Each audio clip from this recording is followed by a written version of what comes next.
ഒരു പോരാത്ത അഡ്രസ് അനേകരുടെ മേൽ വന്നപ്പോൾ സ്വർഗത്തിലെ ദൈവം പറഞ്ഞു, ഹല്ലേലൂയ, നിന്റെ അഡ്രസ്സിനെ അവൻ മാറ്റും, നിന്റെ അഡ്രസ്സിനെ അവൻ മാറ്റും.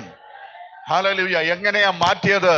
തിരുവചനം ഗലാത്യ ലേഖനം 3:7 പറയുന്നു, വിശ്വസിക്കുന്നവർ അബ്രഹാമിന്റെ സന്തതികൾ എന്നറിയണം.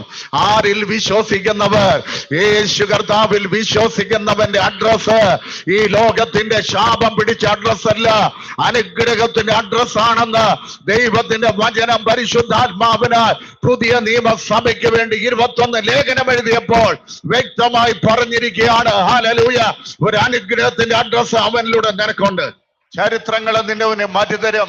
നിങ്ങളെ കുറിച്ച് പറഞ്ഞ എല്ലാ വാക്കുകളും ക്രിസ്തു യേശുവിൽ ഹല്ലേലൂയ മാറുക മാത്രമല്ല, ഹല്ലേലൂയ, ദൈവപ്രസാദമുള്ള ഒരു മേഖല ദൈവം നിങ്ങൾക്ക് വേണ്ടി തുറന്നു തരികയും ചെയ്യും.